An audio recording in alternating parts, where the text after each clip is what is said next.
बिस्मिल्लाहिर्रहमानिर्रहीम। शुरू करता हूँ अल्लाह के नाम से जो बड़ा रहमान और रहम करने वाला है।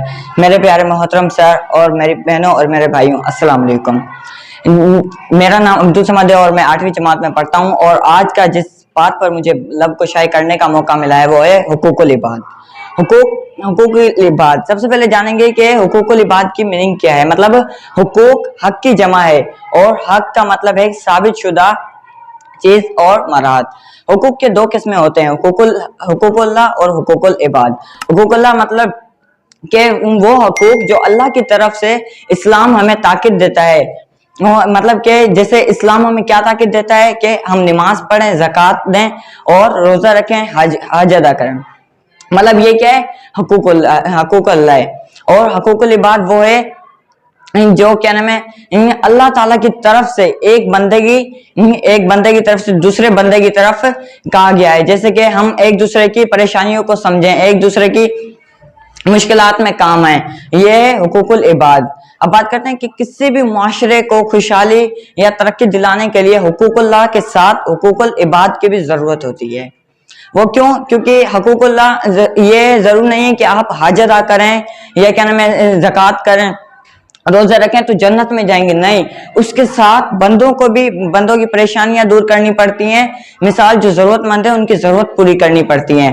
तो अब बात करते हैं कि हकूकुल इबाद की हकूकुल इबाद किस में मतलब तकसीम हुआ है। पहले ये यतीम, बेवा और माजूर और मुसाफिर। पहले बात करते हैं कि यतीम क्या होता है। यतीम एक ऐसे कमसन बच्ची या बच्ची को कहा जाता है जिसका वालिद का इंतकाल हो गया हो। मतलब के जिसके वालिद का इंतकाल हो गया। और इस पे मतलब हमें क्या, इस्लाम हमें क्या ताकीद देता है कि अगर जे किसी बच्ची या बच्ची का अब्बू का इंतकाल हो जाए तो उसके जो विरसा है, मतलब जो उनके वालिद हैं, उनके जो माल उनके लिए छोड़ के गए वो हम मतलब उनके अपने संभाल के रखें। और जब वो अक्ल शऊर में आ जाएं, जब अपने माल को संभालने की ताकत रखें तो उनको वैसे के वैसे ही माल दे दिया जाए। इस्लाम हमें ये भी ताकीद देता है कि जो यतीम बच्ची या बच्ची को संभाल रहा हो वो अगर जो गरीब है तो उनके माल में से जायज थोड़ा सा ले सकता है। और जो मालदार है तो वो हरगिज जरा सा भी मतलब उसको ये हासिल नहीं है कि वो ले सकता है। मतलब यतीम का माल जो उसके वालिद छोड़ के गए हैं वो ले नहीं सकते, अमीर जो परवरिश कर रहे हैं। और हमें चाहिए कि हम अपने मुआशरे में देखें कौन यतीम बच्चे हैं, उनको अपने बच्चों जैसा समझें। मतलब हम अपने बच्चों जैसा समझें और उनकी परवरिश करें, उसमें सलूक किया जाए और मतलब उनके देखभाल किया जाए। अब हम बात करते हैं कि बेवा पे। बेवा ऐसी औरत को कहा जाता है जिसके जिसके शोहर का इंतकाल हो गया हो। जैसे मतलब कि अगर शोहर का इंतकाल हो गया, अब इस्लाम हमें बेवा औरत की क्या ताकीद देता है। इस्लाम हमें बेवा औरत की ये ताकीद देता है कि जब इस्लाम नहीं था तो जहालत का दौर था, तो जो बेवा औरत होती थी तो उसकी कोई कदर नहीं करता था। जब इस्लाम आया तो इस्लाम ने बेवा औरत के हकूक भी बताए और उसके साथ साथ आगे आगे बहुत मतलब हकूक बताए और उन पर इज्जत करने का हुक्म दिया है। अब उनके हकूक क्या है कि जो मतलब जिसके शोहर का इंतकाल हो जाए तो पहला हक ये है कि अगर जे उस बेवा औरत की औलाद है तो उसको उसकी मतलब जो उनके शौहर हैं उनकी उसमें से माल में से उसको 8वां हिस्सा मिलेगा। और अगर जे उसकी औलाद नहीं है तो उसे 4था हिस्सा मिलेगा। ऐसे क्यों? क्योंकि औलाद होती है तो जाहिर सी बात है जरूरियात भी होती हैं बहुत सारी, तो इसलिए मतलब इस्लाम ने उन्हें 8वां हिस्सा दिया गया है।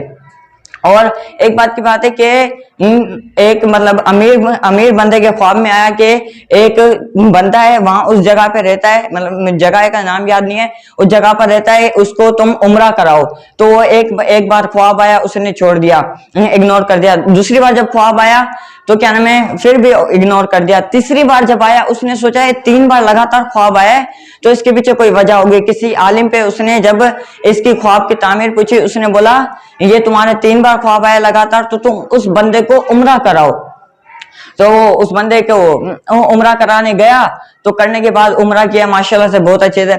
जब आने लगा, आते आते क्या नाम है, जो बंदा था, गरीब बंदा जो मतलब जिसको उम्रा करवाया था, वो बोल रहा अब जा रहे हैं, जाते जाते एक सजदा ही कर लूं।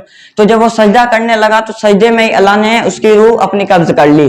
तो ये बहुत अच्छी बात होती है कि मतलब उसमें मक्के मदीने में किसी के इंतकाल हो जाना, किसी का फौत हो जाना, एक बहुत खुशकिस्मती की बात होती है, क्योंकि इतनी पाक जगह होती है वो।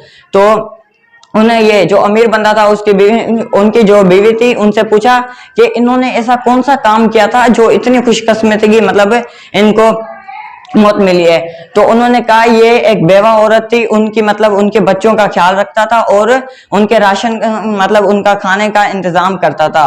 तो मतलब एक ये छोटी छोटी कामें होते हैं जो जिसको इस्लाम हमें सदका भी कहता है कि छोटी छोटी कामों में मतलब ये भी सदका होता है। और अब आते हैं कि माजूर किसे कहते हैं। माजूर उसको कहा जाता है जिसको मतलब जो बंदा अपनी ज़हनी या जिस्मानी कमजोरी की वजह से अपना काम ना कर सके। हमें चाहिए कि हम उस माजूर की बहुत मदद करें, उसकी जरूरत पूरी करें, जितना हो सके उसकी ज्यादा से ज्यादा मदद करें। और कुरान पाक में अल्लाह ताला फरमाते हैं कि जिस बंदे को मैंने उसकी दोनों आंखों से महरूम करके उसे माजूरी की हालत में मुब्तला कर दिया, तो अगर जब वो उस हालत में बर्दाश्त करेगा, सब्र करेगा, तो मैं उसको जन्नत दूंगा। मतलब ये कितनी बड़ी बात है। अगर जे हम में से भी कोई मतलब मिसाल हमारे रिश्तेदारों में से कोई माजूर है, तो उन्हें उसको यूं नहीं करना चाहिए या अल्लाह ने हमें माजूर किया, नहीं, ये एक जन्नत में जाने का मतलब मौका होता है। और ये जो भी ज़हनी कमजोरी होते हैं, ये बहुत जन्नत अल्लाह ताला के करीब होते हैं। अब बढ़ते हैं कि मुसाफिर किसे कहा जाता है। मुसाफिर ऐसे शख्स को कहा जाता है जो अपने काम काज की वजह से घर से बाहर गया हो। अब मुसाफिर के हम पर क्या हक हैं, इस्लाम में ये ताकीद देता है कि मुसाफिर कभी भी मुसाफिर दो किस्म के होते हैं, एक जो हमारे पास मेहमान आए और एक मुसाफिर जिसके साथ हम सफर कर रहे हो।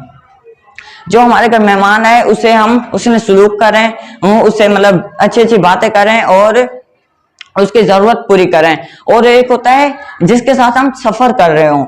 सफर करें मतलब कैसे, हम किसी गाड़ी बस या किसी चीज में जा रहे हैं और हमारे बराबर में एक मुसाफिर बैठा है, तो हम उससे बातचीत करें सफर के दौरान, ताकि उसका भी सफर अच्छा जाए और हमारा भी अच्छा जाए। तो मतलब हमें ये करना चाहिए कि हकूकुल्लाह के साथ हुकूकुल इबाद के भी ज्यादा मतलब हमें इस पर अमल करना चाहिए। To subscribe our channel, like, share and comment please.